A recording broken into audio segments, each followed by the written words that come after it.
Hey, what's up, YouTube? All right, listen, I wanted to put a video out here because I ran into this problem on my truck, and I looked for a bunch of stuff, and I found some helpful things, but I didn't find the answer. So I wanted to post the answer. That way, anybody out there who's looking for the answer, maybe this is the answer. I'm gonna explain a couple things too with the truck. That way you kind of understand what's going on. So the other day, this is my truck. It's a Ford Excursion 2001 7.3. It's got the big boy in it, and so I use it for construction, pull trailers, all that stuff with it. Anyhow, the other day we got stuck in some sand. I was backing into a house and had to put the truck in four-wheel drive. Well, I've actually replaced my hubs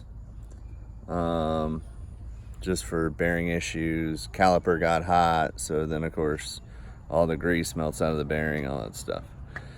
So I replaced them, and when I was in there I noticed that the four-wheel drive seals were not good.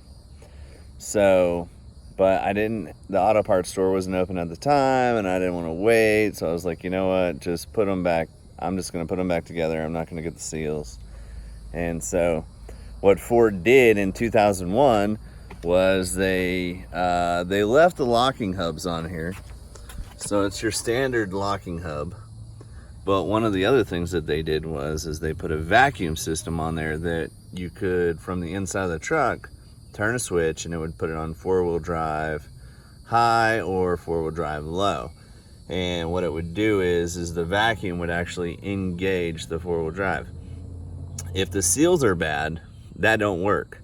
So you got to get out and lock the hubs. And of course I got these fancy rims that have the covers, so I got to get out with an Allen key, take it all apart. Anyhow, so the other day when I used the four-wheel drive, the AC quit working.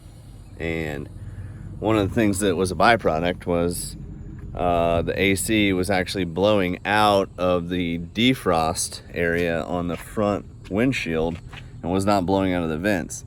And so I had ran into this problem before, and if you crimp the lines running to the hubs, there's just little vacuum lines that run to the hubs, and it kind of mimics the brake line, but it's not the brake line. And it's pretty soft, so you can actually squeeze it with your finger. Well, I just crimped those lines with a pair of pliers on both sides, me and a friend of mine, and the AC started working. So I thought, all right, it happened again just 2 days ago, and I thought, all right, well, we'll crimp the lines. We were at a gas station, it's hot. I live in Florida, so it's like 110 degrees here, humid, so you feel like it's hot. So anyhow, we crimped the lines and nothing happened. So I actually took and zip tied the line, so it's literally crimped off. And if you can see right here,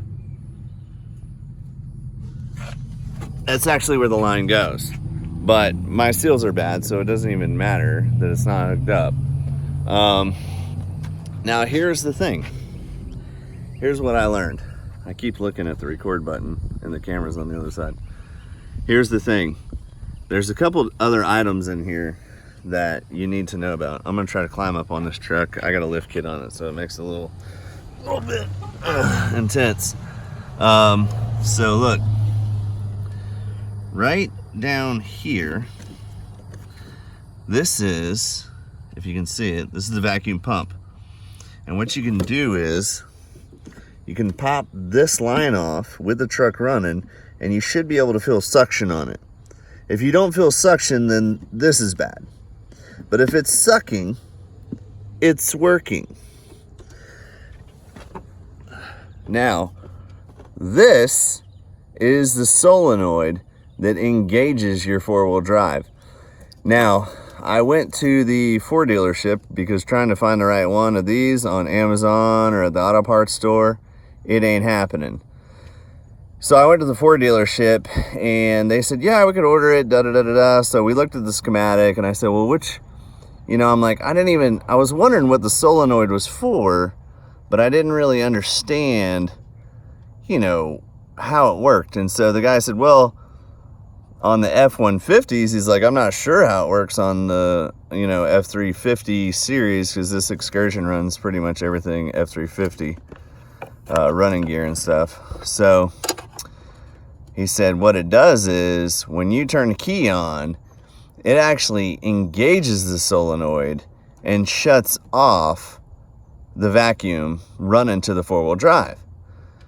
But when you turn the switch inside the truck, it engages.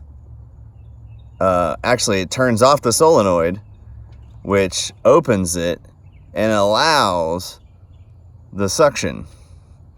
So what's happened is when this goes bad, of course, it opens and allows it just to suck vacuum through the four-wheel drive. Well, for some reason, Ford also set up the actuator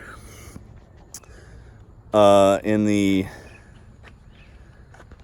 AC blending box. So basically, when you turn the dial on your AC, it switches between the vents that blow to the floor, the vents that blow in your face, and the windshield defrost vents. So when the pump goes out, the default is the defrost vents. Well, the other thing is your AC, if it's blowing through the defrost vents, will actually freeze up, and will also, once the lines freeze up, the compressor doesn't want to turn, and it will actually roast your compressor clutch, which that's a whole nother story. But so I was at my buddy's house, and I'm like, we're working on his boat, and I'm like, you know what, I'm gonna look at this thing, I'm gonna see what's up with this, because the guy at the Ford place told me about the solenoid. So, which he didn't actually tell me how to fix it, but I just, trial and error, you figure things out. So I figured out by popping off the line on the vacuum pump, it had good suction on my fingers, so I figured out that was working. Then the other thing is I actually took a 16-penny nail and stuck it inside of the four-wheel drive, and it engaged the AC blending actuator and started blowing inside my truck. And I was like, are you freaking kidding me? I've been driving around like 3 days in the hot sun. I gotta roll with the windows down. I can't use my Bluetooth microphone, so I gotta like talk to people on the phone. I run a construction company, so. And I was like, it was that easy to stick a 16-penny nail in that thing, and that's what fixed it. So I just wanted to put this out there for you guys. I hope it helps. See ya.